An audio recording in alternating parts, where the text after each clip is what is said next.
to wear expensive designer wear, but over the last few years, we've seen them wear so-called high street brands more and more. The Mail Online's Royals page has pulled together some of the times the Royals have dressed elegantly, but for a lot less than you might think.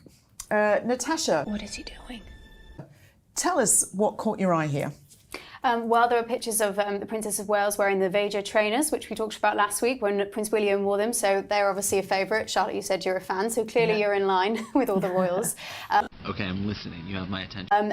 Me and M, which the Duchess of Edinburgh has worn, that was a brand, and that's kind of very popular, isn't it? And Meghan Markle, dare I say, wearing Monica Vinader, which I'm also a fan of because I'm wearing it right now. So great British brand. So there we go. Yeah, great jewellery. We love Monica. Yes.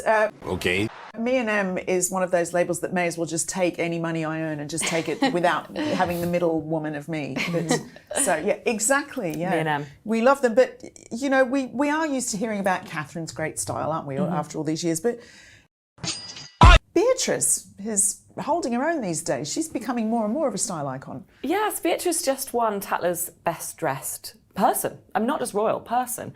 And I have to say, when I first started doing this job, I never thought I'd see that day come because she dressed... Hey, y'all, come look at this.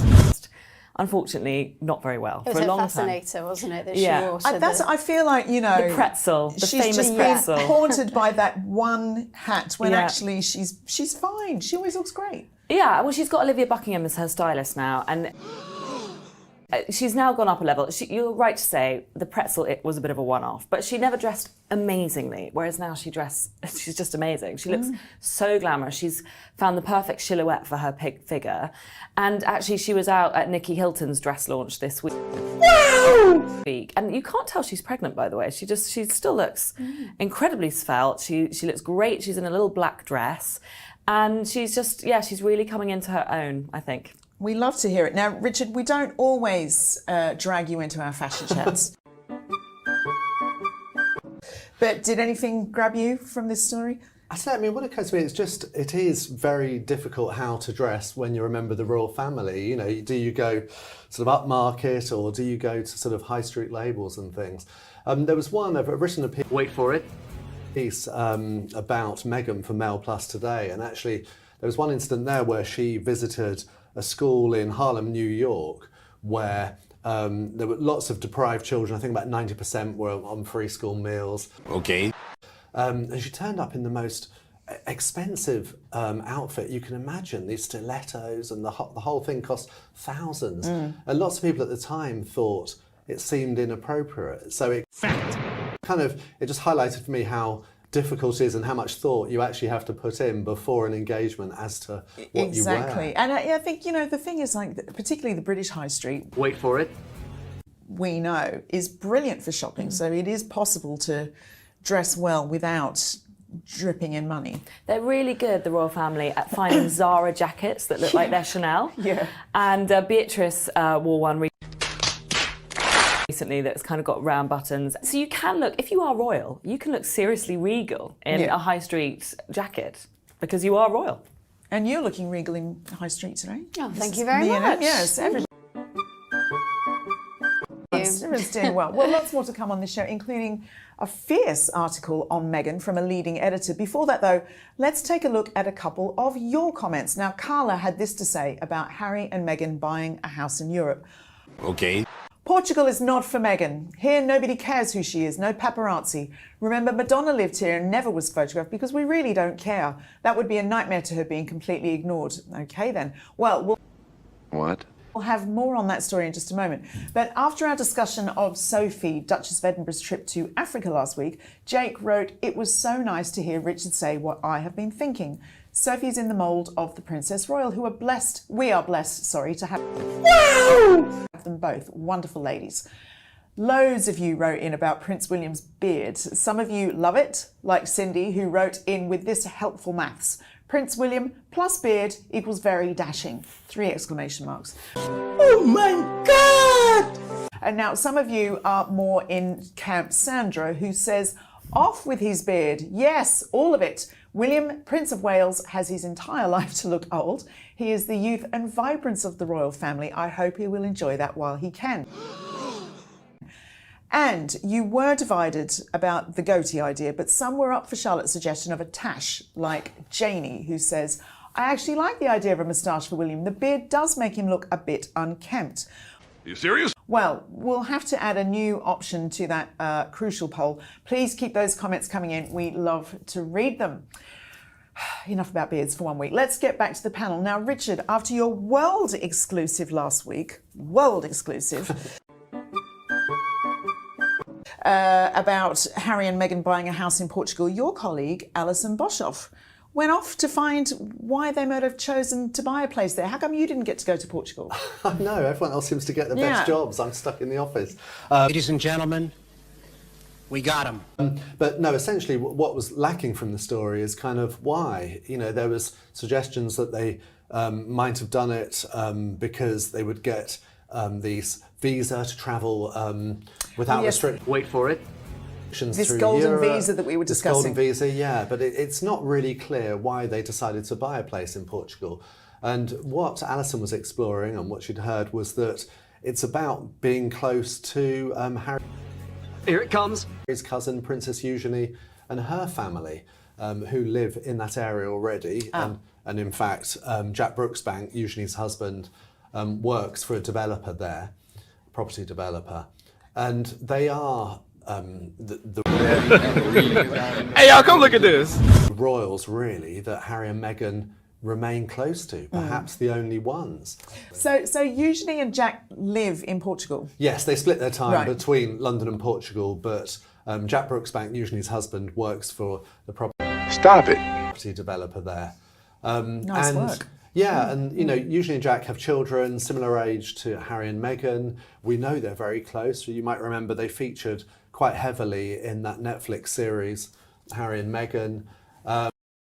Surprise, mother. And so that, you know, is between Britain and America, but it's a chance for the royal cousins to spend more time together. Yeah, cousins bonding in Portugal, Charlotte. That feels like some sort of neutral ground. The second was here.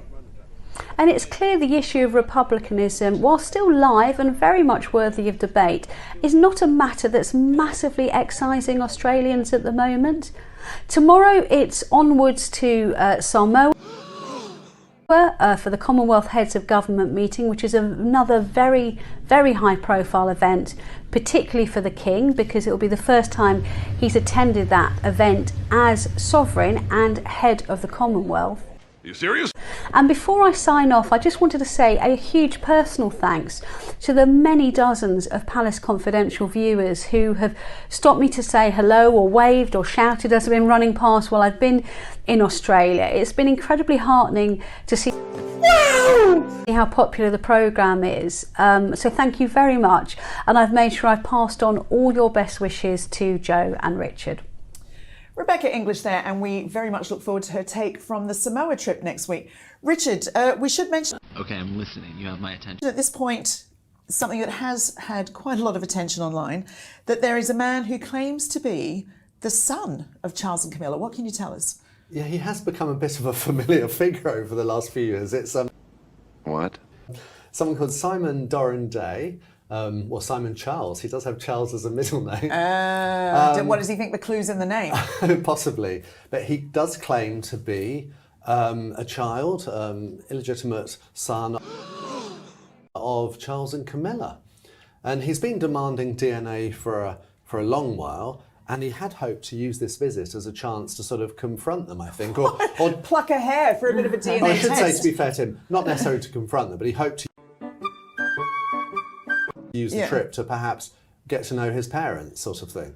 Anyway, that's I think what he had said. How did that work out? I don't think it's necessarily gone as he had hoped.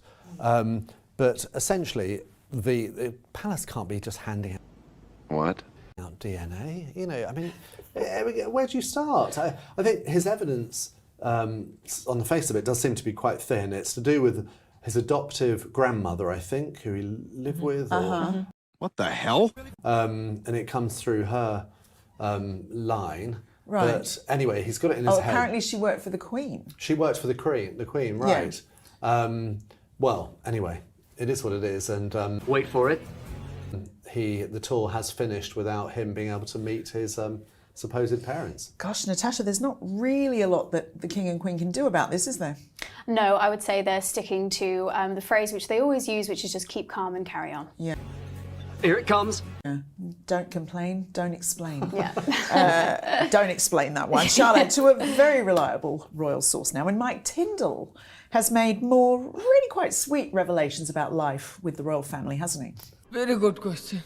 Yeah, so he was very keen to point out that life in the royal family isn't Downton Abbey. They don't have these huge, grand dinners every night. Quite disappointed by that, are you? Yeah, well, he didn't actually offer an alternative. He didn't say, but by the way, we all have, trays on our laps and we watch Coronation Street, which That doesn't make sense. I wish he had said.